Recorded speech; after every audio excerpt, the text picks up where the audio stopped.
상계 제단 속에 천남라 자주 반돈다네 개수세 다게 진속에 배선함게 놀라 변지를 상계 누보로쇼 상계 제단 속에 천 자주 반돈다네 개수세 다게 진속에 배선함게 놀라 변지를 상계 누보로쇼 상계 제단 속에 천남라 자주 반돈다네 개수 너기 진서 기베 선남게 돌아 편지라 상게 두보로이쇼 심장 탐제 대화단 대외기단 덴버의 교로제 둥간다 둥간게 교단 타워의 교로제 둥간의 배 대화단 미다워의 교로제 여린샤단 단다베 당염 네보의 교로제 아빠된 사회 라마린 보체 다게 지오로 뱀벤디쇼나 가든 준비고 성대 고성도 경우도 산도 소 사지 부지 주시면 도다리를 내생에 대견바데 상계신도 메디암로 백운놈도 신도 저버셔 구루 부도 보디서도 서바리 와라 рат나만달라 부자 메가 사만드라스파 사마예 호 심자는 게 삼바당 로예 처자 제다와 체전 도모 대바 최기 고로로 고로도 소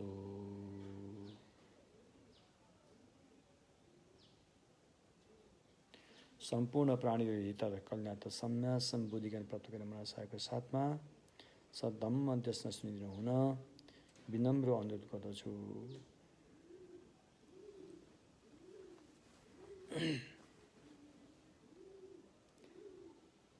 महायान सूत्र अलङ्कारको धम्म देशनामा हामी अहिले पारमिताको बारेमा कुरा गर्दैछौँ। विशेष गरेर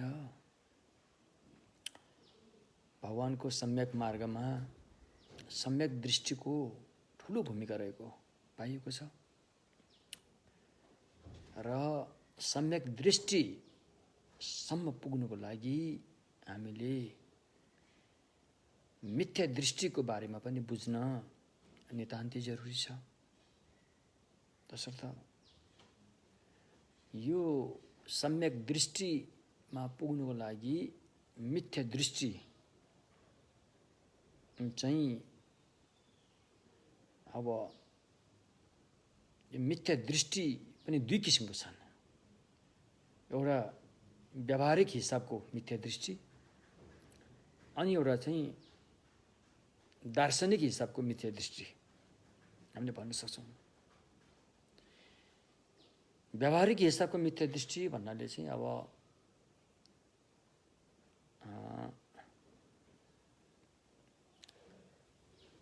जुन मिथ्या दृष्टि चाहिँ अकुशल कर्म नै हो हैन, अकुशल कर्म नै हो भने दार्शनिक हिसाबको मिथ्या दृष्टि चाहिँ अकुशल कर्मै हुनुपर्छ भन्ने छैन। व्यावहारिक हिसाबको मिथ्या दृष्टि चाहिँ जस्तो कि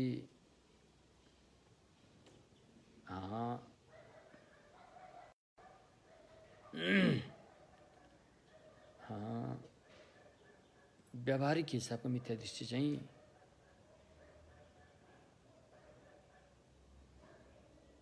कर्म हेतु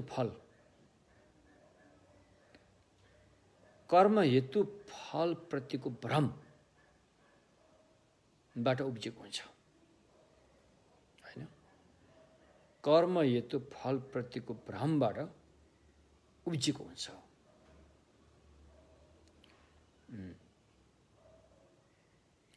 एक किसिमले भन्ने हो भने हामीले कुनै पनि देवी देवतालाई एउटा आफ्नो एउटा भाकल राखेर आफ्नो मनोकामना पुरा गर्नको लागि हामीले कतिपय ठाउँमा अहिले देखेका छौँ हैन, जीव हत्या गर्ने हैन, कुनै जीवहरूको बलि दिएर अनि हत्या गर्ने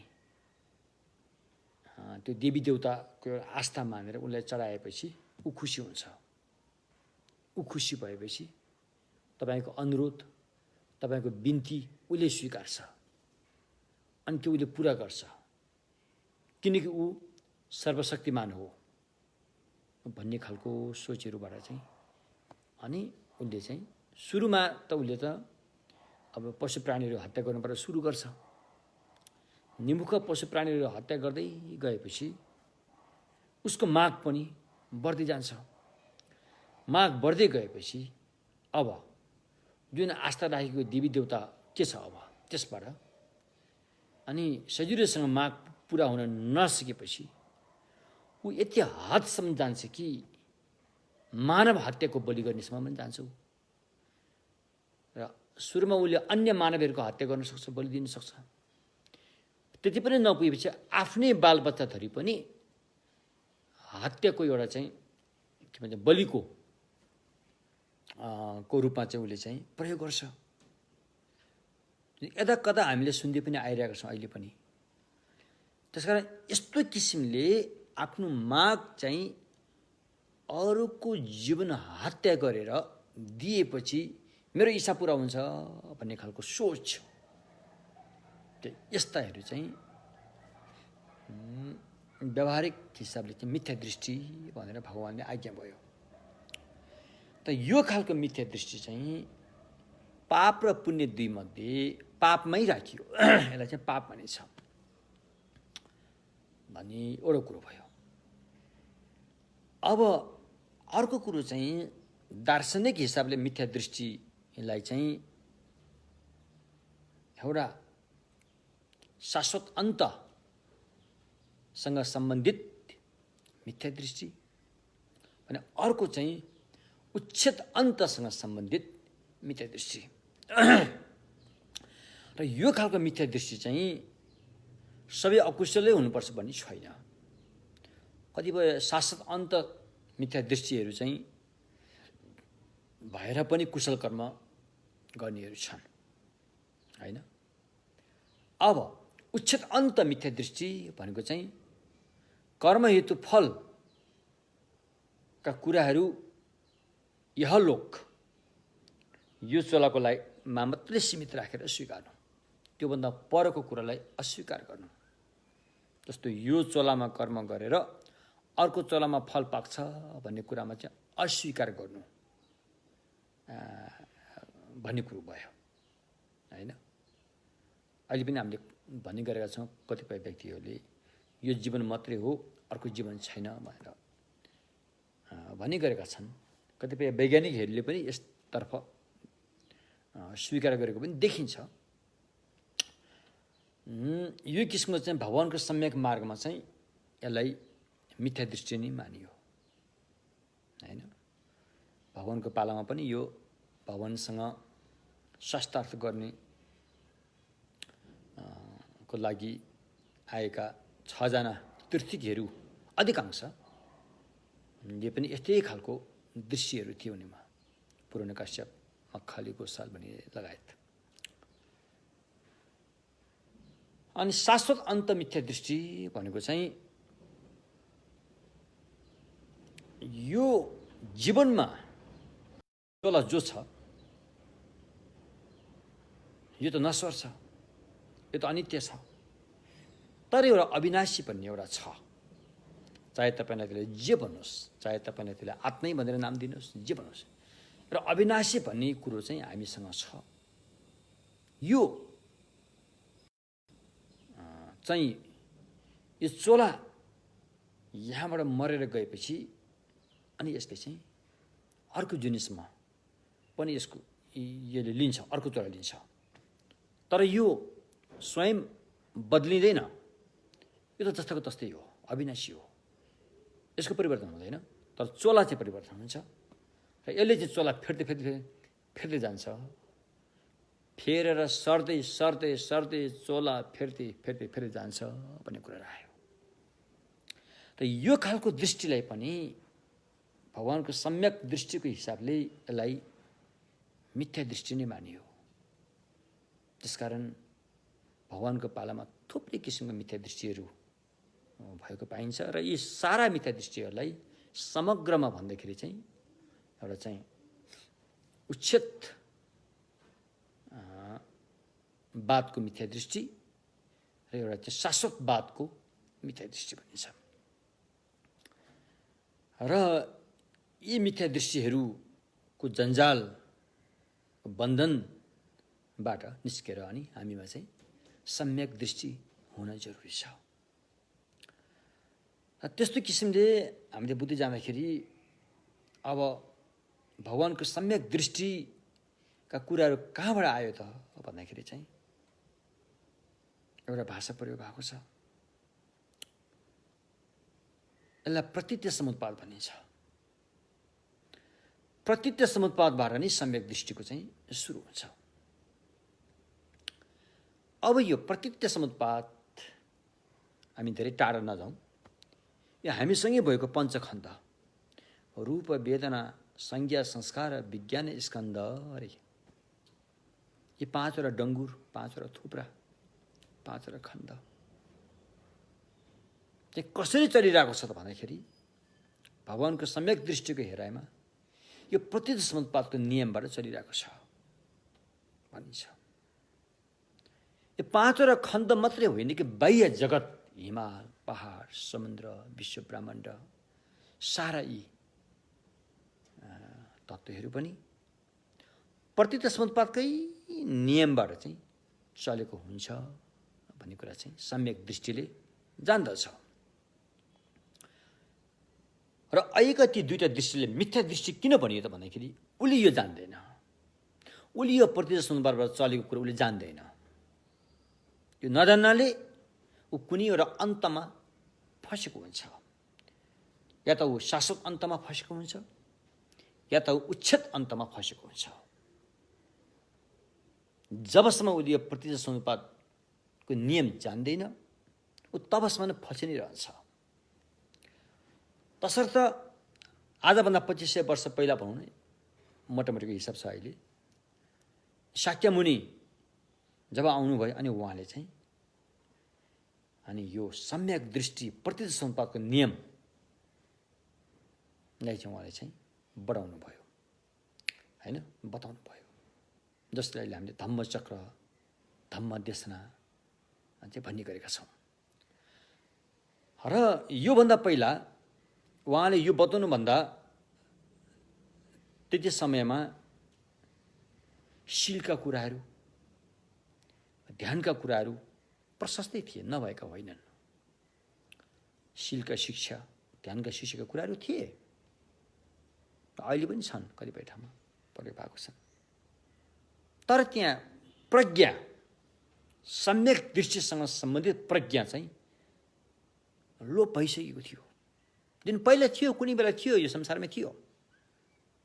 योभन्दा पहिलाका बुद्धहरूले आएर भनेका थिए, बताएका थिए, अभ्यास साधना गरेका थिए, साधकहरूले सिद्धि प्राप्त पनि गरेका थिए। तर त्यो बिस्तारै लोप भएर गयो र केही शीलका कुराहरू, केही समाधिका कुराहरू, ध्यानका कुराहरू मात्रै सीमित रह्यो। र सम्यक दृष्टि लोप भइसकेको अवस्थामा पुनः अहिले हाम्रा पालकका बुद्ध भनौँ न, शाक्यमुनिको उदय भएपछि फेरि सम्यक दृष्टिका कुराहरू चाहिँ सुरु भएको हो। मतलब त्यहाँबाट फेरि पुनः सुरु भएको हो। र यो सम्यक दृष्टिको कुरा गर्नु पर्दाखेरि त्यति पनि शाक्यमुनिले सूत्रमा उल्लेख गर्नुभएको छ, बताउनु भएको छ होइन। अहिले हामीसँग जति बाँकी सूत्र रहेका छन्, कतिपय सूत्रहरू पाली भाषामा छन्, कतिपय सूत्रहरू संस्कृत भाषामा छन्। पाली भाषा र संस्कृत भाषामा भएका सूत्रहरू अन्य भाषामा पनि अनुवाद भइसकेका छन्। कतिपय चाइनिज भाषामा होला, कतिपय भियतनामिज, कोरियन, जापानिज भाषामा पनि छन् होइन। यस्तो अब पाली भाषामा भए, कतिपय अब अहिले त अङ्ग्रेजी भाषामा पनि छ। यी सूत्रहरूको अध्ययन गर्न धेरै जरुरी छ रहेछ, धेरै जरुरी छ। त्यसकारण अहिले हामीले यसो बुझ्दाखेरि व्यक्तिहरू पनि दुई किसिमका हुन्छन्। एउटा चाहिँ भक्ति भावमा बढी जोड दिएर जाने, एउटा चाहिँ ज्ञान मार्गमा बढी जोड दिएर जाने। दुई किसिमका व्यक्तिहरू भएको पनि हामीले पाउँछौँ, जुन भगवान बुद्धको पालामा पनि थिए, अहिले पनि छन्, भविष्यमा पनि हुनेछन्। त्यसकारण भक्ति भावमा जोड दिएर अगाडि बढ्ने साधक साधिकाहरू पनि हुनुहुन्छ, झन् त्यो त अधिकांशै छन्। र भक्ति भावमा जोड दिएर जाने साधक साधिकाहरूमा भगवानको शासन रह्यो भनेदेखि, भगवानको शासन ती साधक साधिकाको जिम्मामा पुग्यो भनेदेखि यो शासन कति अवधिसम्म जीवित रहन्छ हामी भन्न सक्दैनौँ, गाह्रो छ। तर ज्ञानमार्गी को हातमा यो शासन रह्यो भने यो लामो समयसम्म पनि यो जीवित रहन सक्छ। यो कुरा स्पष्ट छ। यो भक्तिभावबाट चाहिँ जाने साधक साधिकालाई भगवान बुद्धको भाषामा यसलाई के भनिन्छ? श्रद्धा अनुसारी भनिन्छ। ज्ञानको हिसाबले जाने साधक साधिकालाई यसलाई के भनिन्छ? धर्म अनुसारी भनिन्छ। भगवान बुद्धको भाषा हो यो। यसरी भन्छ, श्रद्धा अनुसारी, धर्म अनुसारी। भक्ति भावबाट जाने साधक साधिकाले त्यो सही कल्याण मित्र फेला पर्यो भने उसले सही गन्तव्यमा पुग्न सक्छ। तर कल्याण मित्र सही फेला पर्नु पर्यो, नत्र भने ऊ यता कता अल्झिने सम्भावना बढिरहन्छ र सम्यक मार्गधरीले पनि त्यागेर जाने सम्भावना रहन्छ। तर ज्ञानको मार्गबाट जाने जुन साधक साधिका छन्,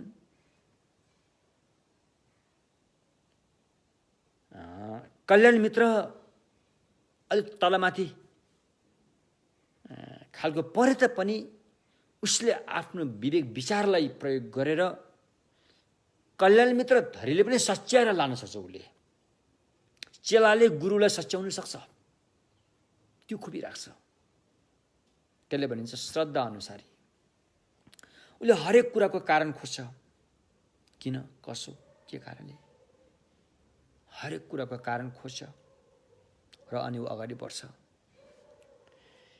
त्यसो भएकोले अहिले हामीसँग दुवै साधक साधिकाहरू हुनुहुन्छ। भक्ति भावनालाई बढी जोड दिएर जाने र ज्ञानतर्फ बढी जोड दिएर जाने दुवै साधक साधिकाहरू हुनुहुन्छ। चाहे त्यो गुम्बा बिहारमा होस्, चाहे गृहस्थीमा होस्, यी दुवै छन्। तसर्थ शासन, बुद्ध शासन चिरकालसम्म जीवित रहनको लागि चाहिँ यो धर्म अनुसारीको हातमा शासन रहन सक्यो भनेदेखि यो धेरै समयसम्म यो शासनले जीवित रहेर अरूको हित गर्न सक्छ। यदि यो श्रद्धा अनुसारीको हातमा शासन पर्न गयो भनेदेखि यो कतिको दिगो रहन्छ अलि भन्नु गाह्रो हुन्छ। तसर्थ हामी साँच्चीकै भगवानको शासनलाई भावी पिँढीसम्म जीवित राख्नको निमित्त हामीले ज्ञानको मार्ग अपनाउनु पर्छ। ज्ञानको मार्ग अपनाउँदाखेरि अध्ययन गर्नुपर्छ। पठन पाठन अध्ययन गर्न नितान्त जरुरी छ। त्यो नगरिकन यो कुराहरू पुरा हुँदैनन्। त्यसैले भन्न त भनिन्छ कि भगवानले 84,000 धर्म स्कन्धको देशना गर्नुभएको हो। अहिले त्यो कहाँ छ त भन्दाखेरि 84,000को हिसाब किताब गर्न यति सजिलो नहोला अहिलेको अवस्थामा। तर त्यसको केही न केही अंशहरू त अझै पनि छँदैछन्। तसर्थ महायानको हिसाबले यो 84,000 धर्म स्कन्धको बारेमा चाहिँ चर्चा भएको चाहिँ अवतंसक सूत्रमा चर्चा भएको छ। अरे मैले त्यति अवतंसक सूत्र सबै पढ्न अवसर पाएको त छैन, होइन, फाटाफुटी पढेको मात्रै हो। अवतंसक सूत्रमा चाहिँ यो उल्लेख भएको छ भनेको छ। किनकि मानिसहरूमा 84,000 किसिमका द्वन्द्वहरू छन्, ज्वलनहरू, अविद्या अज्ञानताहरू छन्। त्यही हिसाब किताब अनुसार एक एकवटा ज्वलन्त द्वन्द्वहरू, अप्ठ्यारोहरू, अविद्याहरूलाई परित्याग गर्नको लागि भगवानले एउटा एउटा धर्मस्कन्ध चाहिँ निर्देशना गर्नुभएको भनिन्छ। यसरी हिसाब किताब गर्दाखेरि 84,000 भनिन्छ। तर यति हो भनेर सीमा तोक्नु चाहिँ उचित नहोला। अन्य केही विद्वानले भन्नुभएको छ, जस्तै यो शाक्य परम्पराका सोनम चेमो भन्ने विद्वान कल्याण मित्र भने अनुसार चाहिँ 84,000 त एउटा सीमा केही मतलब यसो तोकिएको मात्रै हो। तर भगवानले धर्म देशना गर्नुभएको मापदण्ड कति हो भनेर अहिले हामीले भन्न सक्दैनौँ। 84,000 मात्रै कुरो छैन। किनकि व्यक्तिहरूमा भएको जति पनि अविद्या अज्ञानताहरू 84,000 किसिमको मात्रै सीमित छैन, त्योभन्दा बढी छ, अनन्त छ। त्यसकारण अनन्त अज्ञानतालाई त्याग्नलाई अनन्त धर्म देशना गरेको पनि हुनुपर्छ भन्ने भनाइ पनि छ। नभएको होइन। तर पनि अहिले यसो अभिधर्मतिर हामीले ध्यान दिँदाखेरि अहिले अभिधर्म कोषलाई नै हेरौँ न।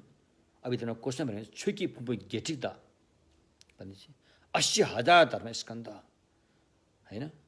बाँकी फेरि 4,000 पनि थपेको हुन्छ। एवं प्रकारले 84,000 धर्मस्कन्ध भनेर उल्लेख भएको छ। अब त्यसको मापदण्ड कतिलाई एक एक स्कन्धको हिसाब लगाइन्छ भन्ने यसो भने फेरि फरक छन्। फेरि यहाँबाट यति भनेलाई चाहिँ एउटा धर्मस्कन्ध, यहाँबाट यति भनेलाई चाहिँ एउटा धर्मस्कन्ध भनेर जुन सीमा तोक्नुपर्छ त्यसको पनि फेरि फरक भनाइ छ। केही विद्वानहरूको भनाइमा एउटा विषयको बारेमा जति धर्म देशना भयो त्यतिलाई चाहिँ एक स्कन्ध भनेर मान्न सकिन्छ भन्ने भनाइ पनि छ। अनि अर्को एउटा भनाइ चाहिँ ऐरावत हात्ती भन्ने छ एउटा। अब यो अभिधर्ममा कुरा आउँछ। ऐरावत हात्तीले बोक्न सकेको मसी कति हुन्छ, त्यो मसीले एउटा धर्मस्कन्ध लेख्न सकिन्छ अरे भन्ने कुरा पनि यसले गर्दा देखिन्छ। विद्वानहरूको भनाइमा त्यो छ। यी ज्ञानीहरूलाई जीवित राख्नको लागि धर्मअनुसारी ज्ञानको मार्गमा लाग्नुको विकल्प छैन। त्यसैले हामीले अध्ययन गर्न आफ्नो उमेर छ भने अध्ययन मजासँग गर्नुपर्छ। उमेर छ, क्षमता छ भने भगवानको शासन चिरकालसम्म जीवित राख्नलाई हामीले अध्यापन गर्नै पर्छ। किन भन्दाखेरि शान्तिको स्रोत यो मात्रै हो। हामी सबै शान्ति चाहन्छौँ, हामी पीडा चाहँदैनौँ, मनमा चिन्ता भएर रहन हामी चाहँदैनौँ। हामी जहिले पनि सदा सर्वदा हाँसी खुसी भएर रहन चाहन्छौँ। मृत्यु हुँदाखेरि पनि हाँसी खुसीका साथ प्राण त्याग्न सकियोस् भन्ने हामी चाहन्छौँ। यदि यो चाहने हो भनेदेखि यसै चाहन्छौँ भनेर त्यो पाइँदैन। चाहने काम गर्नु पर्यो। चाहने काम गर्नको लागि यसको माप, यसको चाहिँ जुन म्याप नक्सा हामीले बुझ्नु पर्यो, थाहा पाउनु पर्यो। के काम गर्यो भने हामी हरदम, हर क्षण, हर पल खुसी रहन सक्छौँ। चित्त मन चिन्ता मुक्त भएर रहन सक्छ। त्यो कामै गर्नुपर्ने हुन्छ। त्यो काम नगरुन् जसमा हामी त्यो पाउँदैनौँ। फेरि यदा कदा संयोगले केही घटनाहरू घटेको हामी देख्छौँ। त्यो त अब काग बस्यो र केराको पत्ता भाँचियो भने जस्तो मात्रै हो। त्यस्तो हामी धेरै भर पर्नु हुँदैन। त्यो दिगो हुँदैन। वास्तवमा हामीले कर्म गर्नुपर्ने हुन्छ। कर्म नगरिकन फल त पाउँदैन। जतिसुकै भगवानलाई हामीले आशीर्वाद मागे पनि, प्रार्थना गरे पनि, जबसम्म खेतमा धानको बिउ पुगेर त्यहाँ रोपिन्न, त्यहाँबाट बिरुवा आउनुवाला छैन। यो कुरा थाहा भइरहेको होइन। कहिलेकाहीँ प्रार्थना गरेर झप्पा पानी पर्ला त्यो एउटा हुन सक्ला, यता हुन सक्ला। तर मूलत किसानले खेतमा गएर धानको बिउ रोप्नै पर्यो नि होइन। तपाईँ घरमा बसेर जतिसुकै भगवानलाई प्रार्थना गरे पनि खेतमा धान उम्रिँदैन। नभए तपाईँ एकपल्ट हेर्नुहोस्, 1 वर्षको लागि तपाईँ धानको बिउ नरोपेर प्रार्थना गरेर हेर्नुहोस् त। त्यो त तपाईँले पनि भोग्नुपर्ने कुरा भइहाल्यो। तसर्थ कर्म त गर्नुपर्छ। कर्म गरेर फल पाइने हो होइन। त्यस कारण सुख पाउनु हो भने सुख पाउने कर्मै गर्नु पर्यो। दुःख नपाउनु हो भने दुःख पाउने कर्म छोड्नु पर्यो। यो प्रकृतिको नियम हो। चाहे तपाईँलाई धर्म मान्नुहोस् चाहे नमान्नुहोस्, यो प्रकृतिको नियम हो। यसलाई स्वीकार्नु पर्ने हुन्छ। अहिले विश्व ब्रह्माण्ड यसै किसिमले पहिला पनि यसरी नै चलेको थियो, अहिले पनि यसरी नै चलिरहेछ, भविष्यमा पनि यसरी नै चल्नेवाला छ। अब कर्म गर्ने टेक्निकहरूमा होइन फरक आउन सक्ला। मानवको दिमागले विकास गर्दै लाँदाखेरि, विकासको फड्को मार्दै जाँदाखेरि फरक आउन सक्छ। केही गाह्रोलाई सजिलोपन बनाउन सकिन्छ। तर गर्नु त पर्छ, कर्म गर्नु त पर्छ। अहिले विकास भनेको चाहिँ त्यो गाह्रोलाई अलिक सजिलो पारेको, त्यसलाई विकास भनिन्छ। अहिलेको बाहिरी विकास भनेको त्यो हो, केही गाह्रो अवस्थालाई सजिलो पारेको होइन। त्यति मात्रै हो। तसर्थ कर्म त गर्नैपर्छ भने अब सुख पाउने, चिन्ताबाट मुक्त हुने, मर्दाखेरि पनि हाँसी खुसीका साथ प्राण त्याग्न सक्ने यस्तो कर्म के छ त भन्दाखेरि के हो? बुद्ध शासन। बुद्ध शासन हो। त्यो बुद्ध शासन जबसम्म रहिरहन्छ तबसम्म शान्तिको सास फेर्न सकिन्छ। तर त्यसमा तपाईँ लागेको हुनुपर्छ। बुद्ध शासन रहेर मात्रै पुग्दैन, तपाईँ लागेको हुनुपर्छ, अभ्यास गरेको हुनुपर्छ। त्यस कारण अब यो शासन कति अवधिसम्म रहन्छ, त्यो अवधिसम्म विशेष गरेर मान्छेहरूले शान्तिको सास फेर्ने अवसर रहिरहन्छ, सुख शान्तिको सास फेर्ने अवसर रहिरहन्छ। त्यही भएर भनेको छ यता भोट भाषामा, फ्यान्दे जिउने निजीको तेम्पा युरि नेपाथाम, होइन? सुख र हितको स्रोत बुद्ध शासन यो चिरकालसम्म रहन पर्छ। रहन कसरी पर्छ?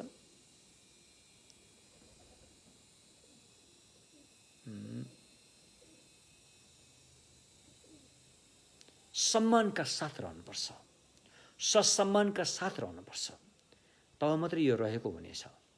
ससम्मानका साथ रहनु भनेको चाहिँ त्यसमा लागेको हुनुपर्छ, त्यसमा लागेर अभ्यास गरेको हुनुपर्छ, तब मात्रै यो ससम्मानका साथ रहेको हुनेछ। अन्यथा स्थिति हो रहेको मान्न सकिँदैन। जस्तो कि गुम्बा, बिहार, मठ, मन्दिर, किताबका ठेली ठेली रहे तापनि जबसम्म हामी त्यसलाई सम्मान दिएर त्यसमा लाग्दैनौँ तबसम्म त्यसलाई रहेको भन्न मिल्दैन, शासन रहेको भन्न मिल्दैन। त्यसकारण अब शाक्य मुनिको शासन कतिसम्म भविष्यमा रहने हो हाम्रै हातमा हो। हामीले यसलाई कतिसम्म राख्ने हो त, जीवित राख्ने हो त, हाम्रै हातमा हो। जबसम्म हामीले यसलाई चाहिँ अभ्यास गरेर, होइन, अनुभूति जगाएर, होइन, एक किसिमले बेला बेलामा ठुलो समस्या आइसकेको हामीले देख्छौँ। अहिले त परै जाओस्, पहिला आचार्य वसुबन्धुको कालमा पनि यस्तै घटनाहरू शासन नै अन्त हुने अवस्था आइसके जस्तो देखिन्छ। त्यसमा उहाँले अभिधर्म कोशमै उल्लेख गर्नुभएको छ, होइन? शासन अस्ताउन लागेको कुराहरू उल्लेख गरेको छ। त्यसकारण शासनलाई चाहिँ अनि कसले जीवित राख्छ भन्दाखेरि पहिला शासन भनेको के हो, शासनलाई जीवित कसले राख्छ भने दुईवटा उहाँले वसुबन्धुले स्पष्ट रूपमै भन्नुभएको छ अभिधर्म कोशमा, होइन? स्पष्ट रूपमै भन्नुभएको छ कि तोन्पे धाम्चे नामिते रे लुङ्न तोपे दाङ्गिचे। शास्ता भगवानको शासन दुई किसिमका छन्। एउटा आगम शासन, एउटा अधिगम, त्यही नै हो रे। आगम शासन भनेको चाहिँ भगवानले बताएको जुन वचनहरू हामीले सुन्दछौँ, त्यसलाई चिन्तन मनन गर्दछौँ र हामीमा एउटा बुझाइ प्रकट हुन्छ। त्यो बुझेको बुझाइ जो छ त्यसलाई भनिन्छ लुङ्की तेम्पा, आगम शासन भनिन्छ, होइन? अधिगम शासन भनेको चाहिँ त्यो बुझाइ बुझिसकेपछि अनि हामी अभ्यास गर्छौँ। अभ्यास गरेर जुन अनुभव हामीमा जाग्छ, अनुभूति जाग्छ, त्यसले भनिन्छ अधिगम शासन। तोपी तेम्पा, लुङ्गी तेम्पा, तोपी तेम्पा, यही नै हो, होइन?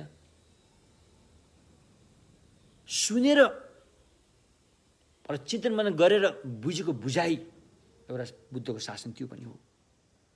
भने त्यसले अभ्यासमा उतारेर अनुभूति जागेको जो छ, जो अनुभव छ, त्यो अर्को शासन भयो।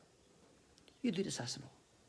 यो दुईटा शासन जबसम्म रहिरहला तबसम्म शान्तिको सास फेरिरहन पाइएला, कुरो थियो। अब यसलाई कसले जीवित राख्छ त भन्दाखेरि अनि त्यही भनेको छ, तत्कालै भनेको छ वसुबन्धुले, होइन? डेजिन जेता डुब जेता डेजिन जेता मा जेता डुबर जेबा खोना हो रे। त्यो अब यसलाई जीवित राख्ने कल्याण मित्र भनौँ कि साधक साधिका भनौँ कि उहाँहरूले हो, जसले यसलाई चाहिँ सही ढङ्गसँग बुझेर अरूलाई बताउनुहुन्छ, सही ढङ्गसँग बुझेर सही पात्रलाई सही ढङ्गसँग बताउन सक्षम हुन्छन्। एउटा उसले जीवित राख्छ। अर्को चाहिँ अभ्यास साधना गरेर अनुभूति जगाउँछ। यसले उसले जीवित राख्छ। यो ढङ्गले बुद्ध शासन जीवित रहन पर्ने हो, जीवित राख्नुपर्ने हुन्छ। तसर्थ अहिले बेला एकदमै नाजुक बेला आइसकेको छ। विघ्न बाधाहरू पनि थुप्रै आइरहेका छन्। बुद्ध शासनलाई निमिटन्न पार्ने धेरै खेलहरू यस्तो भइरहेका हुन्छन्। एउटा कतिपय खेल त बाहिरबाट पनि भएको हुन्छ, कतिपय बुद्ध शासन भित्रैबाट पनि भएको हुन्छ। यो सबै यही दुर्घटना बेहोर्नु त हाम्रै कर्मको कारणले हो। जब जब हामीले दुष्ट कर्म अँगाल्दै जान्छौँ, खराब कर्मलाई हामी त्यसतर्फ तानिँदै जान्छौँ, तब यी घटनाहरू चाहिँ बेहोर्नु पर्ने हुन्छ। र यी घटनाहरूले चाहिँ शासनलाई चोट पुर्याउँछ, शासन नष्ट हुने कारण पनि बन्न जान्छ।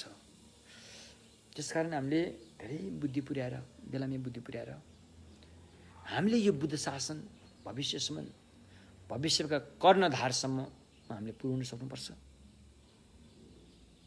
त्यसमध्ये पनि हामी एउटा नेपाली भएको नाताले हामीमा त ठुलो जिम्मेवारी छ। यो ठुलो जिम्मेवारी छ। जिम्मेवारी छ भन्ने कुरा बोध गर्नुपर्ने हो क्या रे। तर अहिलेको हिसाबले त्यो गरेको देखिन। बरु बाहिर अन्य देशका कल्याण मित्र गुरुहरूले खुब यसलाई चाहिँ जिम्मेवारीपूर्वक धानिरहनु भएको छ। यो त कुरा स्पष्ट छ, मैले नाम लिइरहनु पर्दैन, कुरा स्पष्टै छ। हाम्रा नेपालकाहरूले जुन कुरा वहन गर्नुपर्ने हो, जिम्मेवारी लिनुपर्ने हो, त्यो त्यति भएको देखिरहेका छैन। अब अहिले आएर अलिअलि विदेशी कल्याण मित्र गुरुहरू कहाँ गएर विदेशी कल्याण मित्र गुरुहरूको खर्चबाट, विदेशी कल्याण मित्र गुरुहरूकै शिक्षाबाट हामीले स्वदेशमा जन्मेका भगवान बुद्धको ज्ञान सिक्न हामी बाध्यता भइरहेका छौँ।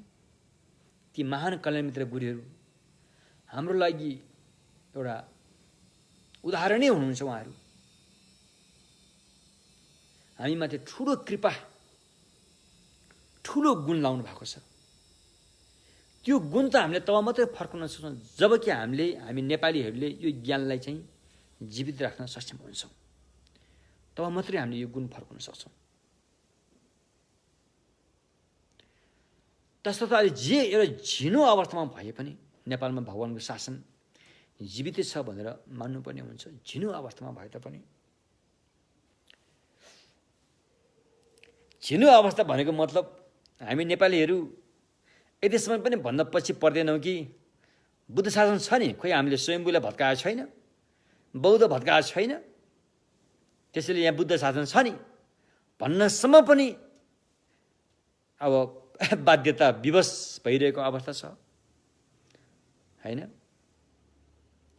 त्यसकारण भगवानको शासन जीवित शासन हुनुको लागि अब हामीले धेरै ढिला नगरिकन ती महान कल्याण मित्र, विदेशी कल्याण मित्र, उहाँहरू विदेशमा जन्मेका कल्याण मित्रहरू हुनुहुन्छ, उहाँहरूलाई स्वदेशमा बोलाएर हुन्छ कि कसरी हुन्छ कि पुनः यो शासनलाई भगवान जन्मेको देशमा फर्काउन जरुरी छ, नितान्त जरुरी छ। त्यसका धेरै उपायहरू छन्। त्यसमध्ये मूल उपाय चाहिँ भगवानको सद्धम्म जुन अन्य विदेशी भाषाहरूमा छन् तिनीहरूलाई पुनः हाम्रो मातृभाषामा अनुवाद गर्न जरुरी छ। हाम्रो नेपालीको मातृभाषाहरूमा, होइन? जुन ठाउँमा जुन भाषा बढी प्रयोग भएको छ त्यो भाषामा अनुवाद हुन जरुरी छ, होइन?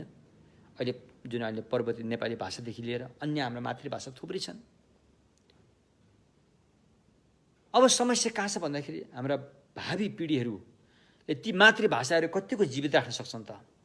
अहिले हामीले कतिको जीवित राख्न सकिरहेछौँ त्यो पनि एकदमै झिना कुरा, धेरै झिनो भइसक्यो छ, झिनो अवस्थामा पुगिसक्यो छ। जस्तो हाम्रो काठमाडौँ भ्यालीको नेवारी भाषालाई हामीले अहिले कतिको जीवित राखेका छौँ, धेरै झिनो अवस्थामा पुगिसकेको छ। पक्का नेवारी भाषाले पुरा बोल्न सक्ने केही व्यक्ति मात्र अहिले जीवित छन्, सीमित व्यक्ति मात्र जीवित छन्। हाम्रा युवा वर्गहरूले लगभग यी भाषाहरू बिर्सिँदै गइसकेका छन्। र नेपाल भाषा नेवारी भाषाबाट हामीले समाचार सुन्दाखेरि 10वटा शब्द बोल्नु पर्दाखेरि 4-5वटा शब्द त अरू नमिसाइकन ठेट नेवारी भाषाबाट प्रष्टसँग भन्न सक्ने अवस्था दुर्लभ भइसकेको छ। त्यस्तै मगर भाषाको हालत पनि त्यही छ। शेर्पा भाषा चाहिँ केही हदसम्म छ, केही हदसम्म त्यति मिस्नु परेको छैन भनौँ न, अहिलेसम्म केही हदसम्म छ। तर यो पनि फेरि अधोगति जानेतर्फ नै देखिरहेका छौँ। त्यस्तै तामाङ भाषाहरू भयो, देखि लिएर अन्य भाषाहरू जुन हाम्रो नेपालका मातृभाषाहरू छन्। यी भाषाहरू जीवित राख्ने एउटै उपाय हो बुद्ध शासनलाई कसरी जीवित राख्ने। बुद्ध शासनलाई जीवित राख्न सक्यो भने यी भाषाहरू चाहिँ अधिकांश हाम्रो हिमाली भेगका भाषाहरू चाहिँ जीवित रहन सक्छन्, सकिन्छ। तसर्थ अब हामीले भगवानको शासनलाई कसरी जीवित राख्ने भन्नेमा हामी सबै नेपालीहरूको चिन्ताको विषय हो। तपाईँ बौद्ध होस् या बौद्ध अबौद्ध होस्, जो भए तापनि बुद्ध जन्मेको देशमा तपाईँको जन्म भएको छ। तपाईँको पनि दायित्व छ भगवानको शासनलाई जीवित राख्नलाई। चाहे तपाईँ हिन्दू होला, चाहे तपाईँ मुस्लिम होला, नेपाली हिन्दू, नेपाली मुस्लिम, नेपाली किराँत, नेपाली इसाई, जो होस्, तर तपाईँ भगवान जन्मेको देशमा जन्मनु भयो। त्यसकारण त्यसको जिम्मेवारी तपाईँको काँधा पनि छ। नेपाली बौद्धहरूको त पुरै काँधा छ, यो भन्नु के पर्यो र। पुरै काँधमा यसको जिम्मेवारी आइसकेको छ। समय पनि धेरै छैन, विश्वमा अब नानादी किसिमका रोग व्याधिहरू आइसकेको छ। अभिधर्ममा उल्लेख भएको छ, प्रलय युगको बारेमा उल्लेख भएको छ। यो प्रलय युग हतियारको प्रलय युग, अस्त्र शस्त्रको प्रलय युग, महामारी रोगको प्रलय युग, अनिकाल दुर्भिक्षको प्रलय युग आउँछ भनेर उल्लेख भएको छ। यता कता ती युगहरू छोइपो हालेको हो कि जस्तो पनि महसुस हुन थालिसकेको छ। अब औषधि नपाउने प्रलय युग भनौँ, अहिले महामारी रोग जो छ छैन भनौँ भने कसरी छैन भनौँ, मान्छेहरू मर्दै गइरहेका छन्। भौतिक विकासको चुरीमा पुगेका देशहरूलाई पनि यसले त्यो धराशायी पार्दै लैरहेको छ भने छैन, यो कोरोना भन्ने के पनि होइन भनेर चुप्प लागेर बस्ने अवस्था पनि कसरी बस्नु हो भनौँ भने बाहिर यसो घुम्नु गयो, कहीँ अब यो देखिँदैन क्यारे यो के कसरी हो भने एउटा सानो एउटा चाहिँ सामान्य रुवाखोकीको रोग जस्तो पनि भइरहेछ, भान पनि भइरहेछ। फेरि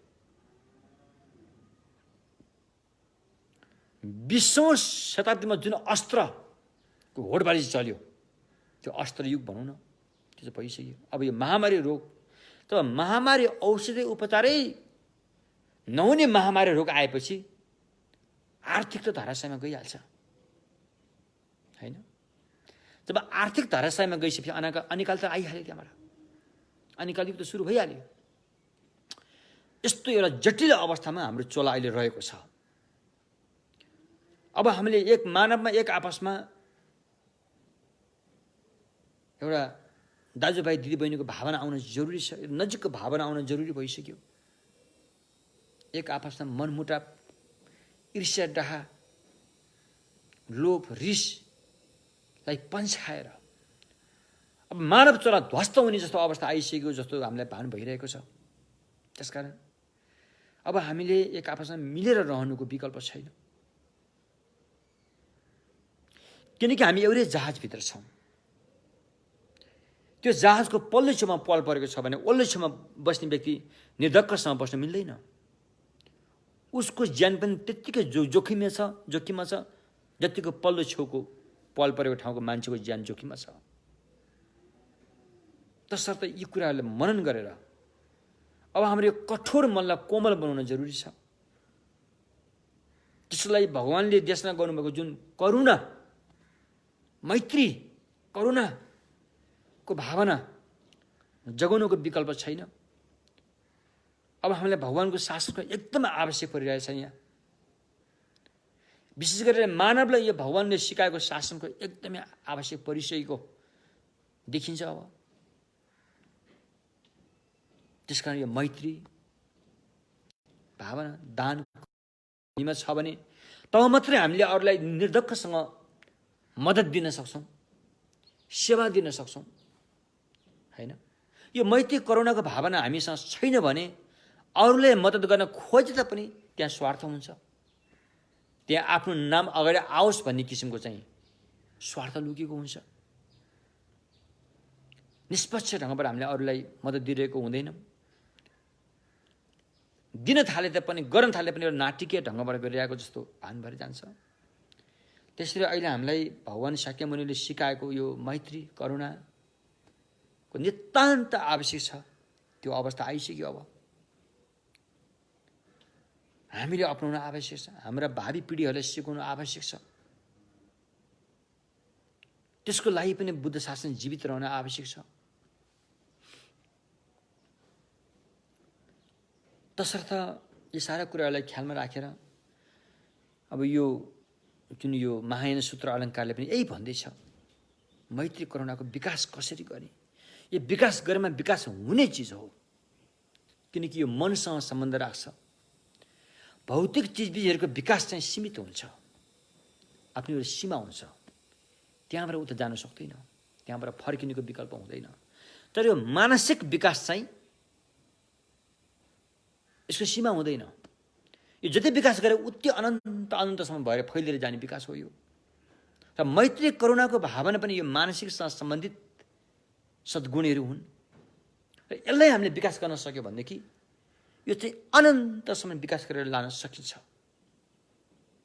प्रकृतिको नियमै त्यो हो। तसर्थ यदि हामी शान्ति चाहन्छौँ, मन चिन्ता मुक्त भएर रहन चाहन्छौँ भने एउटै बाटो यो हो, मैत्री करुणाको विकास गर्नु पर्यो। र यो मैत्री करुणाको विकासबाट नै वातावरण शुद्ध भएर जान्छ। वैज्ञानिकले भन्न थालिसके अहिलेकै हालतमा रहने हो भनेदेखि अब यो विश्वको तापक्रम केही वर्षपछि धेरै नराम्रो भएर जान्छ, धेरै माथि पुग्छ। पानीको मूल पलाउने ठाउँमा पानी आउने छोड्छ। अब रुख बिरुवाहरू सुकेर जाने गर्छ। त्यसकारण यो मैत्री करुणाको अभ्यास हामी अगाडि बढ्दै गयो भने वातावरण राम्रो हुँदै जान्छ। मानवमा एक किसिमको चाहिँ राम्रो चेतना जाग्छ। मैत्री करुणाको विकासले अरूलाई हानि नोक्सानी पुर्याउने खालको सोच विचारलाई घटाउँदै लान्छ। कल्याण भावना कसरी अगाडि बढ्ने भन्ने कुराले जोड दिँदै जान्छ। अनि यो विश्व जुन वातावरणले पनि हामीलाई साथ दिनुपर्छ। भगवानको सम्यक मार्गले यो विश्व पनि हाम्रो कर्मले बनेको हो रे। जब जब कर्ममा शुद्धता आउँछ यो वातावरणमा पनि स्वभावैले शुद्धता आइहाल्छ। त्यसकारण चेतना जगाउनु पर्यो, चेतना जगाउनु पर्यो। हामी किन गरिब भयौँ? हामी किन गरिब भयौँ? किनकि हामीमा यस्तो एउटा चेतना छ, त्यो चेतनालाई हामीले फ्याँक्नै पर्ने हुन्छ। त्यो चेतना हामीसँग जबसम्म रहिरहन्छ तबसम्म हामी अगाडि बढ्न सक्दैनौँ।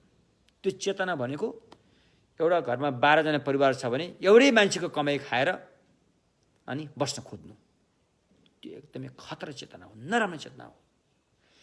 एउटा व्यक्ति कर्मचारी घरमा छ, उसले पाल्नु पनि 12 जना छन्, अरूले काम गर्दैन। एकजनाले गरेको कामको भरमा सारा 12 जना पाल्नु पर्यो नि त। त्यो त उसले उसको तलबले भ्याउँदैन। अनि के गर्नु पर्यो? घुस खानु पर्यो। यस्ता खालका चेतनाबाट सुरु हुन्छ सबै। हामीले यसले यो गरेन उसले ऊ गरेन भने हामी घान हाल्छौँ। घान हाल्न जरुरी छैन। त्यो नगर्ने जहाँ हामीले घान हाल्छौँ त्यो हाम्रै बालबच्चा हुन्, हाम्रै कोखबाट जन्मेर त्यहाँ पुर्याएको हुन् हामीले, होइन? हामीले नै त्यहाँ पुर्याएको हुन् उनीहरूलाई। होइन, कसलाई घान हाल्ने?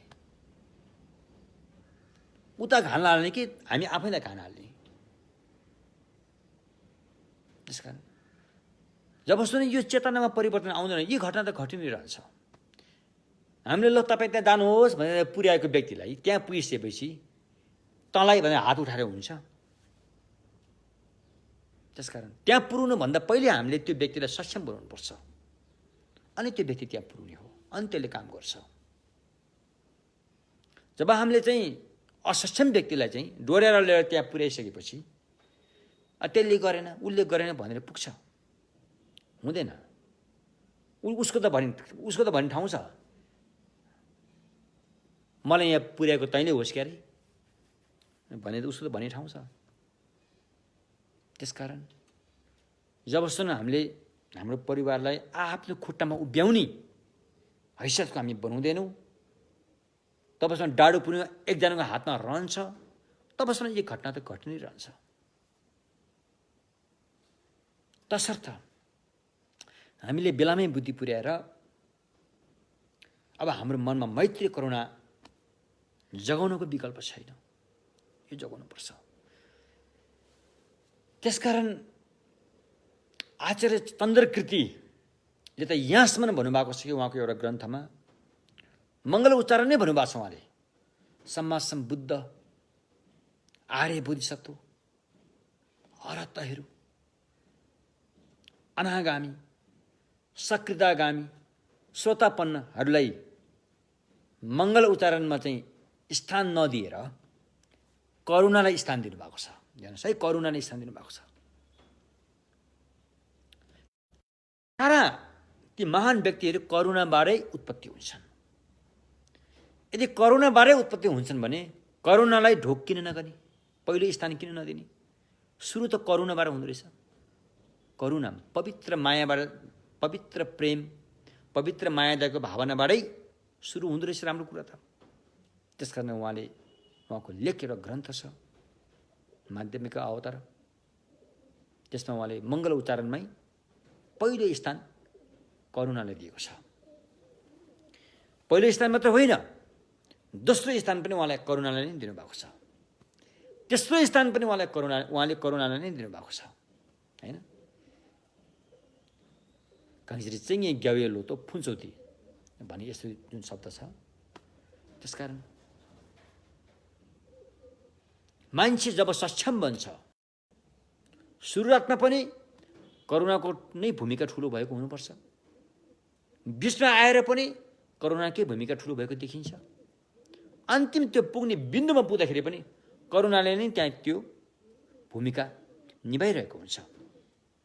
तथा हामी शाक्यमुनिको कुरा गरौँ। उहाँ पहिला सामान्य हामी जस्तै व्यक्ति हुनुहुन्थ्यो अरे।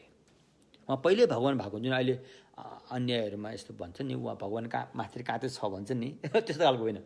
शाक्यमुनि भगवान् चाहिँ उहाँ पहिला हामी जस्तै सामान्य व्यक्ति हुनुहुन्थ्यो अरे। तपाईँ हामी जस्तै राग रिस मोह लोभ लालच ग्रस्त भएको व्यक्ति उहाँ पनि त्यस्तै हुनुहुन्थ्यो अरे।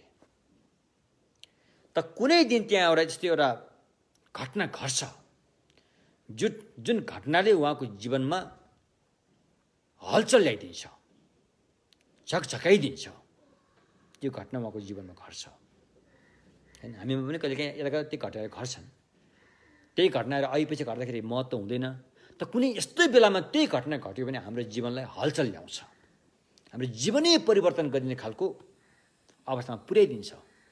त्यस्तै कुनै घटना जुन अर्कोको जीवनमा घटेको थियो, त्यो उहाँको अर्कोको जीवनमा घटेको घटनाले उहाँको जीवनलाई छोयो।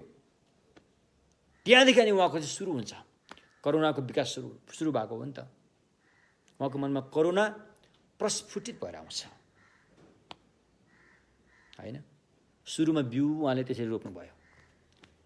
अब बिचमा आएर उहाँले जुन साधना अपनाउनु भयो, 10 पारमिता भनौँ कि 6 पारमिता भनौँ कि, यो उहाँले अपनाएको साधनाहरू, त्यहाँ पनि करुणाकै कुराहरू आउँछ। बिचमा आएर पनि ठुलो भूमिका करुणाले नै खेलेको हुन्छ। यदि करुणा नहुँदो हो त उहाँले त्यो 10 पारमी पुरा गर्नै सक्दैन। अन्तिममा उहाँ सम्यकसम्म बुद्ध भएर जानुभयो। सम्यकसम्म बुद्ध भएपछि के भयो त? उहाँमा करुणा जाग्यो, म त बुद्ध भएँ, अरूहरू त बुद्ध भएको छैनन्, मैले देखेको बाटो अरूहरूलाई बताएँ भने अरूहरूमै समस्याको समाधान हुन्छ नि भनेर करुणा जाग्यो। र अनि उहाँले धर्मचक्र गर्नुभएको। करुणा जागेर नै धर्मचक्र गरेको हो। यदि उहाँसँग करुणा नहुँदो हो त धर्मचक्र हुँदैन थियो। धर्मचक्र हुँदैन थियो। त्यसकारण तिनै अवस्थामा चाहिँ करुणाको ठुलो भूमिका हुन्छ। कोरोना होइन है, फेरि करुणा हो। फेरि तपाईँले करुणा, म अहिले करुणाको कुरा गरेँ। करुणा भनेको पवित्र दयाको भावना। पवित्र दयाको भावना भनेको जो दुःख छ, जसले दुःख पाइरहेको छ, दुःख भोगिरहेको छ, तर ऊ दुःख चाहँदैन। दुःख नचाहे तापनि फेरि दुःख पाउने काम गरिरहेको छ। फेरि त्यो हालत देखेर करुणा जाग्छ, करुणा जाग्छ होइन। त्यसकारण अनि त्यही करुणालाई पहिला केही सीमितमा मात्रै करुणा जाग्यो। हुन त सीमित ठाउँमा करुणा त अधिकांशमा हुन्छ। आमाले आफ्नो बच्चालाई, पशुधरीले पनि माया गर्छन्।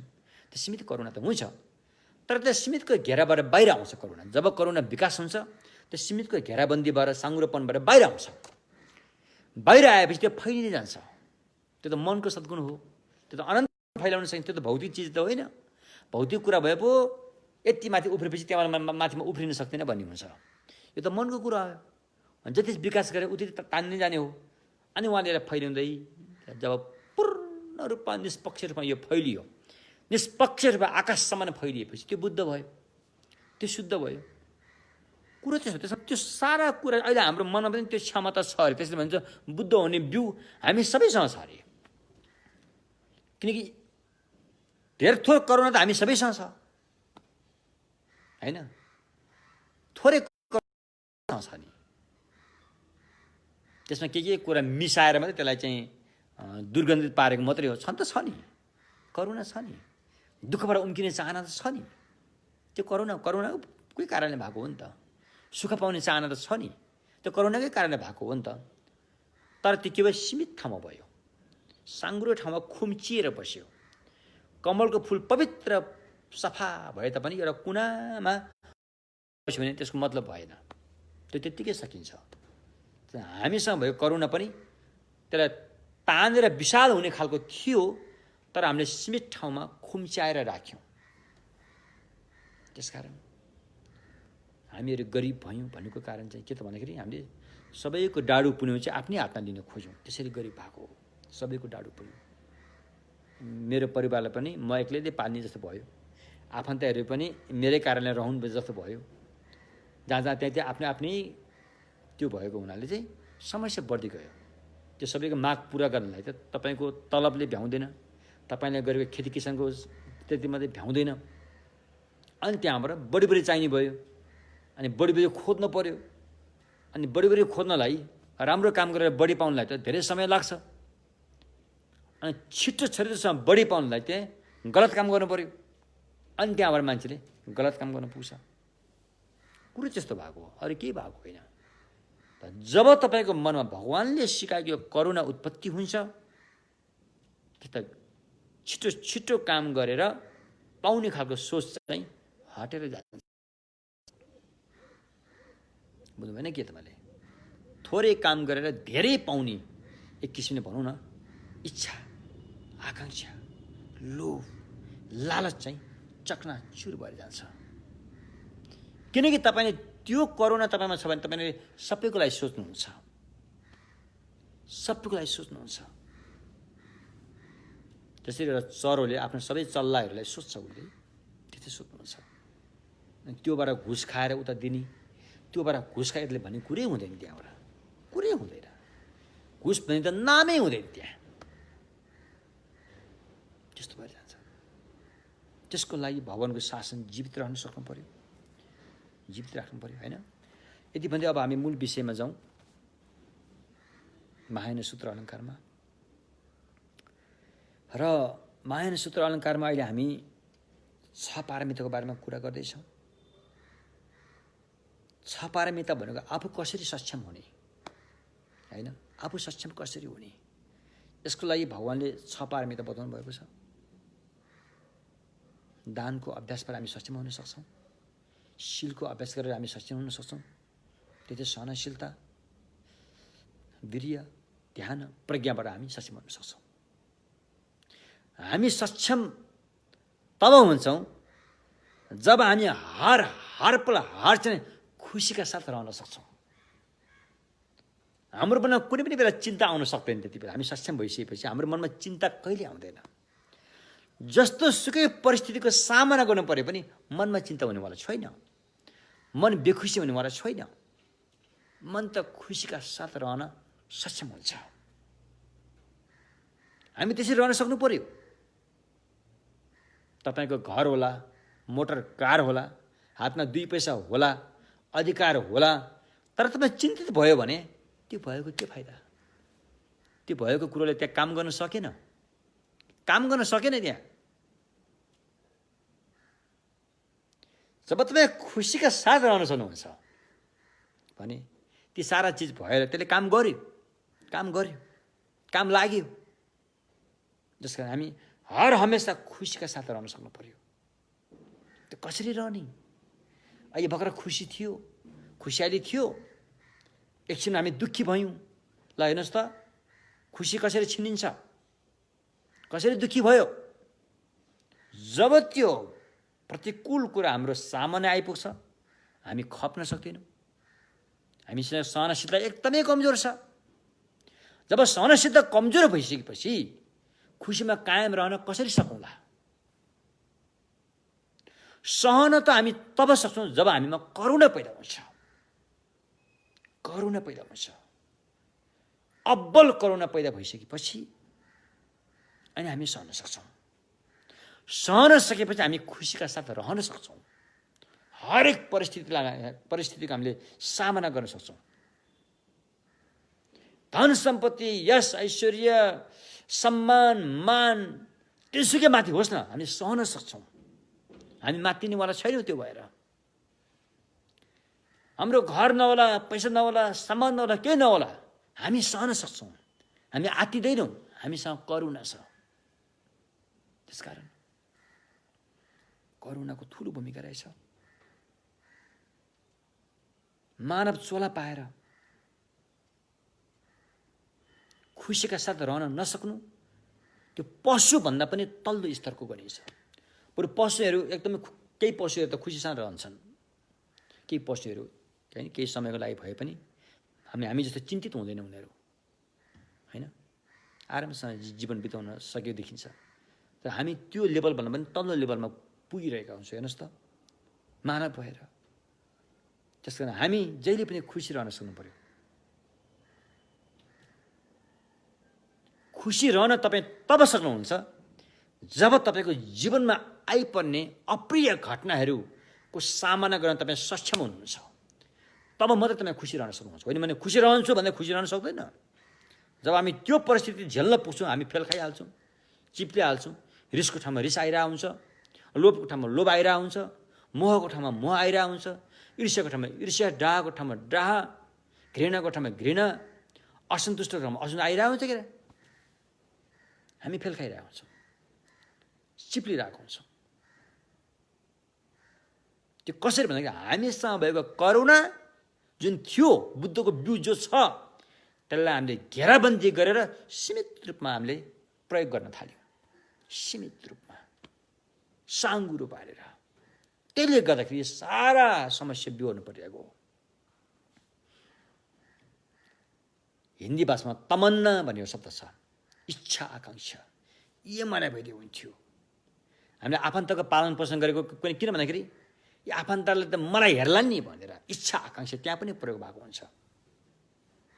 त्यस्तो सीमित ढङ्गमा रहेर हामीले अरूले भने जस्तो मद्दत दिन पनि सक्दैनौँ, आफू पनि भने जस्तो सक्षम हुनु पनि सक्दैनौँ। हामी कमजोर भएर जान्छौँ।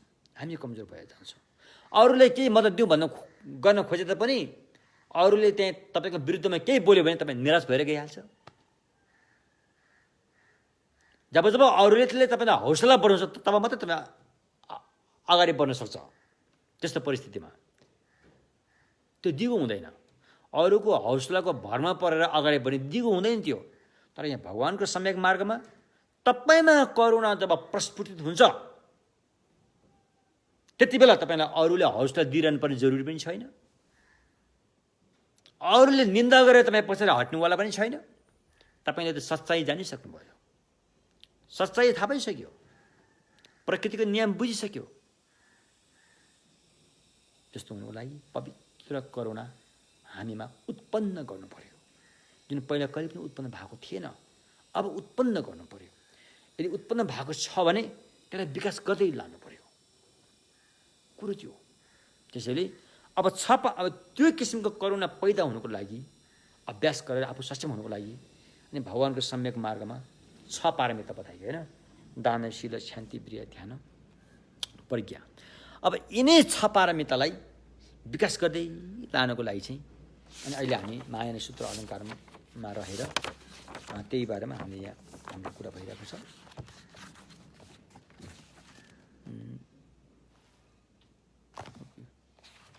र यो अभ्यासको क्रममा चाहिँ 3 के अरे यहाँ 6वटा बुन्दाहरू छन् होइन।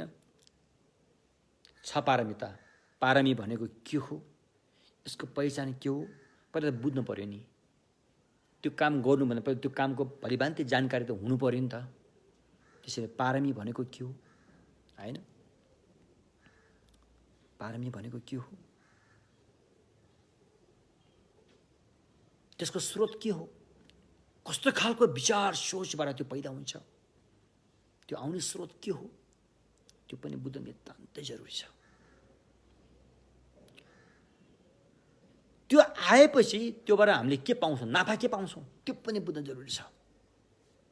जसरी व्यापारीहरूले नाफा पाउँछ भन्ने कुरा बुझेर नै आफ्नो धन सम्पत्ति लगानी गर्छ, त्यस्तै धम्म ज्ञानको अभ्यास पनि यो अभ्यास गरी यसको फाइदा के छ, फल के पाउँछ, त्यो बुझ्न नितान्त जरुरी छ।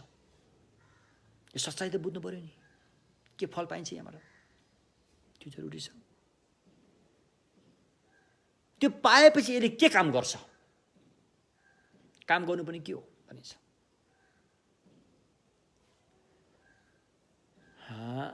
के अरे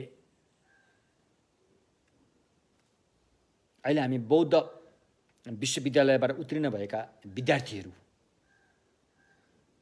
जब त्यहाँबाट आउँछन् नि, उनीहरूको काम के हुन्छ, 2टा मात्रै काम हुन्छ, खास काम चाहिँ 2टा मात्रै हो।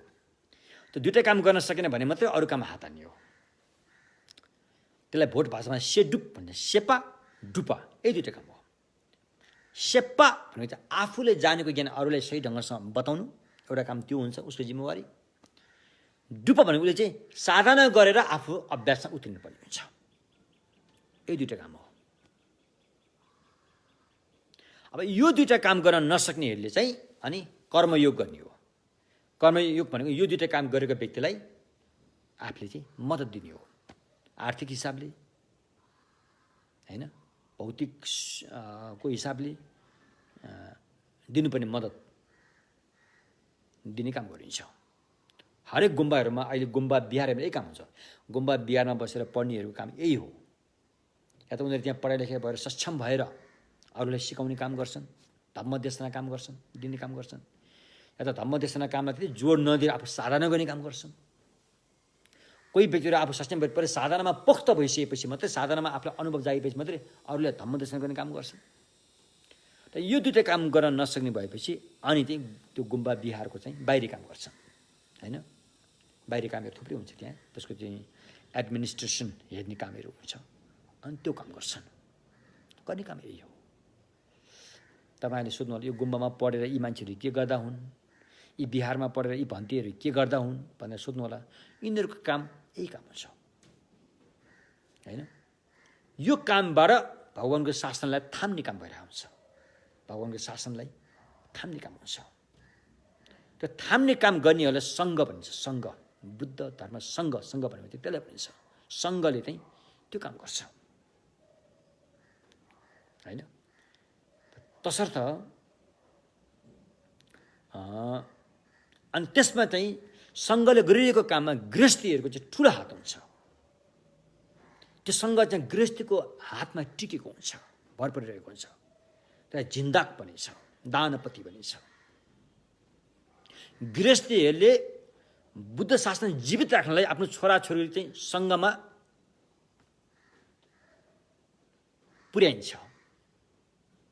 के को लागि, बुद्ध शासन जीवित राख्नलाई।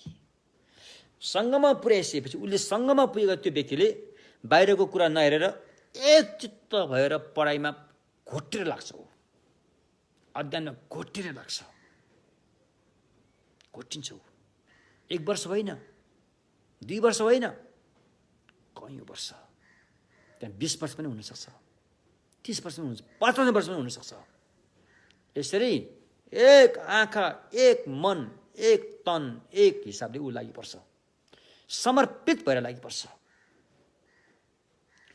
त्यसरी लागेको अवस्थामा उसको आफ्ना परिवारहरूले उसलाई चाहिँ सपोर्ट दिइरहेको हुन्छ, घाँस बाँस कपासको सपोर्ट दिइरहेको हुन्छ। के को लागि? बुद्ध शासन जीवित रहनुको लागि। बुद्ध शासन जीवित रह्यो भने के हुन्छ भन्दाखेरि सबैले शान्तिको सास फेर्न पाउँछ, सबैको मनमा करुणा जगाउने एउटा चाहिँ माहौल त्यहाँ बढ्छ। करुणा जायो भनेदेखि सबैमा शान्ति हुन्छ, अशान्त मन हटेर जान्छ। जब मन स्वस्थ भयो, मन शान्ति भएपछि त्यहाँ वातावरणले साथ दिन थाल्छ, वातावरण पवित्र हुँदै जान्छ हैन। यस्तो किसिमले यो माहौल चाहिँ अब यो भगवानले बनाए, भगवान बुद्धले चाहिँ हैन बनाउनु भएको यो तौर तरिका, सिस्टम चाहिँ यस्तो हो। त्यसकारण भिक्षु भिक्षुनीहरू, गुम्बा बिहारमा बस्ने भिक्षु भिक्षुनीहरूले पैसा कमाउने काम गर्नुहुन्न, खेती काम गर्दैन। त कसैलाई गर्दैन? व्यक्तिगतको लागि गर्दैन, त सङ्घको लागि गर्छ। सङ्घको लागि चाहिँ गर्नुहुन्छ। फेरि सङ्घको लागि बिजनेस व्यापारीहरू पनि माने गरेको देखिन्छ। अब धेरै अब गृहस्थीहरूलाई धान्नै गाह्रो भयो भने त अरू त उपाय छैन हैन। गृहस्थीहरूले दिनुपर्ने सहयोग नै एकदमै उनीहरू आफ्नो परिवारै धान्न गाह्रो भयो भने त अनि गुम्बा बिहारहरूलाई सपोर्ट दिने कुरो त आएन। अनि त्यसको लागि अनि भिक्षु भिक्षुनीहरूले पनि हैन केही काम गर्नुपर्ने हुन्छ। त्यो काम गराइन्छ के को लागि? सङ्घको लागि, न कि व्यक्तिगतको लागि। व्यक्तिगतको लागि भिक्षु भिक्षुनीले गाई गोरु भैँसी पाल्न मिल्दैन, त सङ्घको लागि मिल्छ हैन, त्यसको अनुमति छ। त्यस्तो किसिमले चाहिँ अगाडि बढ्ने हो हैन। अनि भिक्षु भिक्षुनीले गृहस्थीलाई सहयोग दिनुपर्छ, सकेमा बाहिरी सहयोग पनि, नसकेमा भित्री आध्यात्मिक ज्ञानको सहयोग चाहिँ पुरा दिनुपर्छ। किनकि उहाँहरूले पढाएको हो नि त, उहाँहरूकै खर्चमा पढेको हो नि त। अब सेवा उता दिने हो, त्यसकारण हस्पिटल खोलेर हुन्छ कि यस्तो अब टेलिभिजनहरू यस्तो हिसाबले दिने गरेर हुन्छ कि अथवा कहीँ संस्था खोलेर हुन्छ कि आखिरमा भिक्षु भिक्षुनीहरू जीवित रहेको नै गृहस्थीहरूको लागि, गृहस्थीलाई सेवा गर्नलाई हो। भगवान बुद्धको चाहिँ भिक्षु भिक्षुमा भने भगवान बुद्धको सेनाहरू हुने यिनीहरू, भगवान बुद्धको सेनाहरू हो। त्यसकारण गृहस्थीहरूले भिक्षु भिक्षुनी सक्षम बनाउनको लागि चाहिँ मद्दत दिइरहेको हुन्छ, घाँस बाँस कपासको चाहिँ मद्दत दिइरहेको हुन्छ। त्यो सक्षम भइसकेपछि उनीहरूले फेरि यता गृहस्थीलाई चाहिँ हैन भव संसारको दुःखबाट कसरी तार्ने, यति मात्रै होइन कि समस्त बुद्ध भूमिसम्म पुग्नलाई पनि मद्दत दिइरहेको हुन्छ। त्यसैले भगवानको शासनमा 4% छन् हैन। खोर्नामसी भनिन्छ बोट भाषाबाट, अथवा 4% भन्छन्। गृहस्थीमा चाहिँ 2% छन्, उपासक उपासिका। अनि सन्यास भएकाले चाहिँ भिक्षु भिक्षुनी 2% गरेर 4% हुन्छन्। यो 4% को उत्तिकै जिम्मेवारी छ बुद्ध शासनलाई कहिले कति अवधिसम्म जीवित राख्ने भन्ने कुरा, उत्तिकै जिम्मेवारी छ। त्यसकारण हैन यो त उसको जिम्मा हो भनेर उम्किनु छैन। यदि हामी भगवान बुद्ध चाहिँ बुद्धलाई चाहिँ सही ठान्छौँ, नेपालमा जन्मेका ठान्छौँ, भगवान बुद्ध चाहिँ नेपाली हो भने ठान्छौँ भने हामी नेपालीहरू सबैको जिम्मेवारी छ हैन, सबैको जिम्मेवारी छ। बुद्ध शासनलाई जीवित राख्ने कुरा चाहिँ नगर्ने, अनि बुद्ध चाहिँ हाम्रा हुन् मात्रै भनेर बस्ने, त्यो त उचित होइन। बुद्ध हाम्रा हुन् भन्नाले बुद्धको चाहिँ गर्नु पर्यो नि त हामीले हैन। बुद्धको शासन जीवित रहने काम त गर्नु पर्यो नि त। त्यस्तो देखेर गरेको त कमै देखिन्छ, यहाँ नेपाल कमै देखिन्छ हैन। त्यसो भएकोले अब महायान सूत्र अलङ्कारमा आफू सक्षम हुनलाई 6 पारमिताको लागि चाहिँ यो अभ्यास गरेर यसले गर्नुपर्ने काम के रहेछ र यो अभ्यास कोसँग हुन्छ र यो अभ्यासको विकास कसरी गरिन्छ भने 6 बुन्दाहरू प्रयोग भएको छन् यहाँ हैन। महायान सूत्र अलङ्कारले भनेको चाहिँ हैन त्यो अभ्यास के हो हैन, त्यो अभ्यास के हो, अभ्यासको स्रोत के हो, अभ्यास गरे बापत पाउने फल के हो, त्यो अभ्यासले गर्ने काम के हो, त्यो अभ्यास कस्तो व्यक्तिले गर्छ र अभ्यासको विकास कसरी हुन्छ। चाहे त्यो दान पारमिता होस्, चाहे शील, चाहे शान्ति, चाहे वीर्य, चाहे ध्यान, चाहे प्रज्ञा पारमिता, हरेक कुरामा यो छ वटा बुन्दाहरू हामीले राम्रोसँग बुझेर चाहिँ अभ्यास गर्नुपर्ने हुन्छ।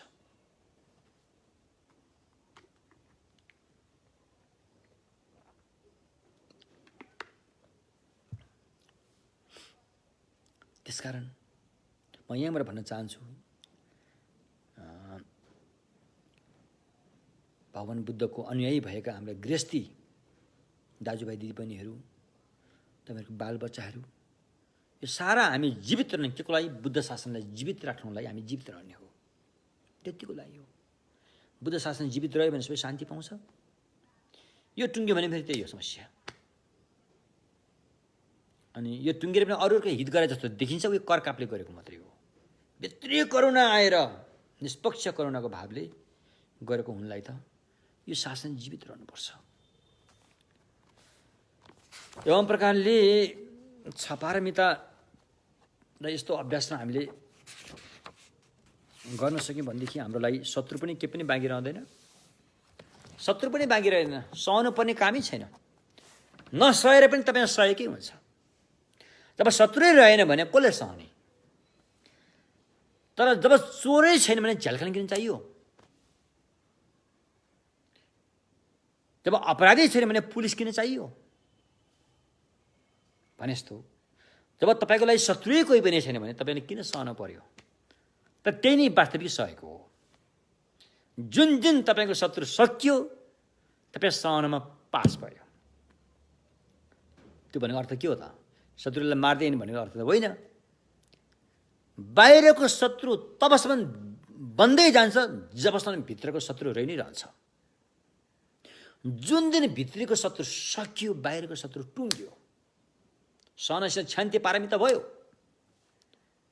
त्यसकारण भगवानले चाहिँ बाहिरको शत्रुलाई हटाएर सम्भव पनि छैन।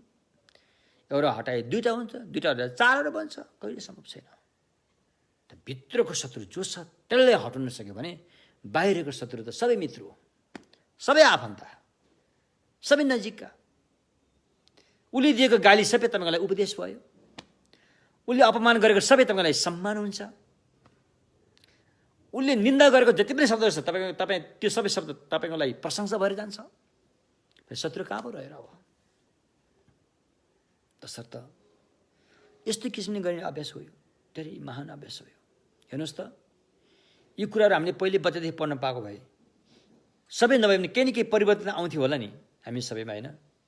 बच्चादेखि हामीले यो सिक्न पनि पाइएन, अलिक ठुलो भएर सिक्न पाइयो, अलिक सिपेपछि, होइन? त्यसमा अलिक गाह्रो छ, अभ्यास गर्न अलिक गाह्रै छ। बच्चादेखि नै यस्तो खालको कुराहरू, होइन, हामीले सिकाउँदै गएको हो भने हेर्नुहोस् त हाम्रो बालबच्चाहरू कति ज्ञानी हुन्थ्यो होला, कति ज्ञानी हुन्थ्यो होला। अहिले यसरी मान्छेलाई मार्ने, चोर्ने, लुट्ने भन्ने हुन्थ्यो त? हुँदैन थियो होला। सानो उदाहरण मैले तपाईँलाई त्यो श्रीलङ्कनहरूको उदाहरण दिने गरेको छु। श्रीलङ्कनहरू विदेशमा बसे श्रीलङ्कनहरू, उनीहरूको उनीहरूले चाहिँ नराम्रो काम गर्यो भने कहीँ न्युज पेपरमा आएको हामीले पाउँदैनौँ। श्रीलङ्कनहरू, ती श्रीलङ्कनहरू के गर्दो रहेछ भन्दाखेरि हप्ताको एक दिन चाहिँ बच्चाको लागि, त्यो गुम्बा सबै बच्चाको लागि, त्यो बिहार सबै बच्चाको लागि, होइन? ती भन्तीहरू पनि बच्चाको लागि नै हुन्छ। उहाँले बच्चाको हिसाबले टिचिङ दिनुहुन्छ, त्यो बच्चालाई सिकाउनुहुन्छ, कस्तो राम्रो तरिकाबाट सिकाउनुहुन्छ। अनि त्यो बच्चा त ज्ञानी हुँदैन त? हुन्छ नि त। उसले कहिले चोर्दैन, धुर्त्याइ गर्दैन, अरूलाई छलकपट गर्दैन, सकीमा अरूले उसले मद्दत दिइराखेको हुन्छ। यस्तो पवित्र कुरा हो, यस्तो पवित्र कुराहरू। अब हामीले बेलैमा बुद्धि पुऱ्याएर हाम्रो चाहिँ पाठ्य पुस्तकमा यी नैतिकका कुराहरू चाहिँ राख्नु पर्यो। यसलाई इथिक्स भनिन्छ, यो राख्नु पर्यो। यो राखेन भनेदेखि भोलि अहिले हाम्रो बाहिरका भौतिक विकासका कुरा मात्रै, शिक्षा मात्रै दियो भने त्यो शिक्षा कहाँनिर पुगेर खर्चिन्छ ग्यारेन्टी छैन, ग्यारेन्टी छैन। त्यो शिक्षाले आफ्नो खुट्टामा आफैले बन्चेर हान्न पनि सक्छ। त्यो घटना भइ पनि रहेको छ, भविष्यमा पनि नहोला भन्न सकिँदैन। जबसम्म यो आन्तरिक शिक्षा हामीले पाउँदैनौँ, तबसम्म बाहिरी शिक्षा कसरी प्रयोग गर्ने भन्ने कुरा हामीले थाहा पाउँदैनौँ। र डाक्टरलाई नै हेर्नुहोस् न, र डाक्टरको मनभित्रै करुणा, साँच्चीकै त्यो बिरामीप्रतिको करुणा छैन भने उसले मात्र आफ्नो एउटा तलबको लागि र डाक्टरको हिसाबले मात्रै काम गर्दै गयो भने उसको हातमा भएको औजारहरू कसरी चल्छ त्यहाँ? त्यो थाहै छ मैले। तर त्यही डाक्टरको मनभित्रै करुणा र निष्पक्ष करुणा छ भने औजार त्यही हो, ओखदे त्यही हो, उसको हात त त्यही हो, तापनि धेरै फरक पर्छ, धेरै फरक पर्छ। उसको हातले छुँदैमा बिरामीको रोगमा धेरै फरक परिचय हुन्छ। उसको नाम धरीमा अहिले हामीले जुन यो महायानमा चाहिँ ओम मणि पद्मे भने हामी भन्छौँ नि, त्यो त नाम हो नि त, त्यो एउटा बुद्धिसत्वको नाम हो। त्यो ती बुद्धिसत्वको नाम हो जो व्यक्ति निष्पक्ष ढङ्गसँग अरूको हित गर्थे। उनीहरूको नाम धरीले पनि व्यक्तिको मनलाई चाहिँ ट्रान्सफर्म गर्न सक्छ। डाक्टरहरू पनि कुरो त्यही हो। त्यो बुद्धिसत्व बनियो एउटा त्यहाँ मूर्ति राखेर त्यस्तो मात्रै कुरो होइन। यहाँ त जिउँदो ती डाक्टरहरूमा त्यो ओम मणि पद्मेहरूको जिउँदोपन हुनु पऱ्यो, त्यहाँ जिउँदोपन होइन, ती बुद्धिसत्वहरूको जिउँदोपन हुनु पऱ्यो त्यहाँ। जस्तै अदालतमा काम गर्ने हाकिमहरू, कर्मचारीहरू सबैमा यस्तो खालको चाहिँ भइदियो भने त भलै हाम्रो नेपाल अब आर्थिक के भन्छ भौतिक विकास कमजोर भए तापनि मानसिक विकास त कहाँ पुग्छ? हामीहरू धेरै माथि पुग्छ नि।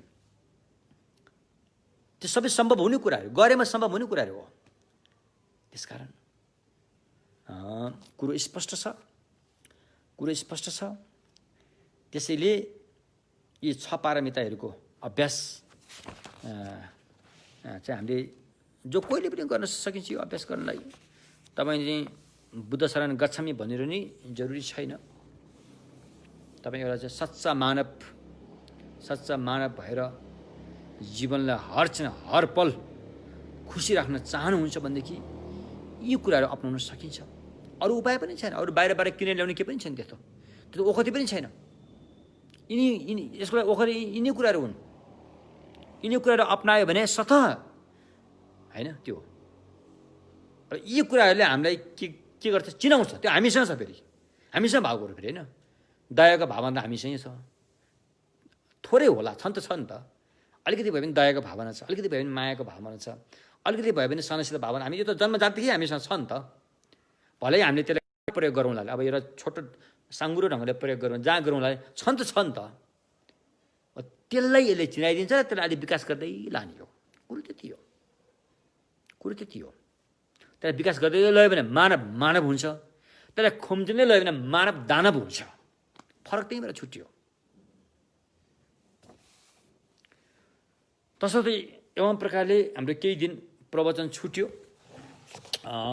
उता दलाई लामाजीको प्रवचन गर्दाखेरि केही दिन प्रवचन छुट्यो र आजबाट हामीले फेरि पुनः दोहोऱ्याउने कोसिस गरेका छौँ। म धेरै भन्न पनि चाहन्न। हामीहरूले महायान सूत्र अनुकारकै 6 पारमीको कुरामा हामी छौँ। भोलिदेखि यो प्रवचन निरन्तर भएर जान्छ। यो प्रवचन मलाई जहाँसम्म लाग्छ कतिपय व्यक्ति धर्ममित्रहरूले अपनाउनु भएको पनि मैले पाएको छु। उहाँहरूको जीवनमा परिवर्तन आएको कुरा पनि मैले सुनेको छु। र बिरामी भएको एउटा क्यान्सर बिरामी धरी व्यक्तिले पनि मेरो जीवनमा परिवर्तन आयो, मलाई क्यान्सर भएको महसुस भएको छैन भन्ने कुरा पनि यहाँ सुन्न आएको छ। आफूले सही ढङ्गसँग गरेपछि फल पाइन्छ। कर्म बुद्धको शासन चाहिँ कर्मवादी धर्म भएकोले कर्म गरेपछि फल पाइन्छ। त्यो फल दिनलाई कोही चाहिँदैन, तपाईँ स्वतः पाउनुहुन्छ। चाहे राम्रो कर्म चाहे खराब कर्म गरिसकेपछि अनि यदि त्यो कर्म सही ढङ्गसँग गरे, यदि त्यो कर्म पुरा गर्नुभएको छ भने फल त स्वतः पाक्छ। त्यहाँ त्यो फल दिने भने न्यू मात्र अरूले दियो, अरूले चाहिँ तपाईँले 1 महिना काम गरेर महिनाको तलब अरूले दियो, त्यो न्यू मात्रै हो होइन। त्यो तपाईँको स्वतः हकदार हो, तपाईँले पाउने कुरो हो। त्यो तपाईँले पाउने कुरोमा तपाईँले पाएन भने त्यो प्रकृतिको विरुद्धमा गयो। तपाईँलाई नपाउने गर्ने व्यक्ति त्यसलाई पाप लाग्छ, त्यसको फल फेरि त्यसले भोग्नुपर्ने हुन्छ। यस्तो यो सञ्जाल चाहिँ यसरी गइरहेको हुन्छ कि यसरी बुझ्नु होला।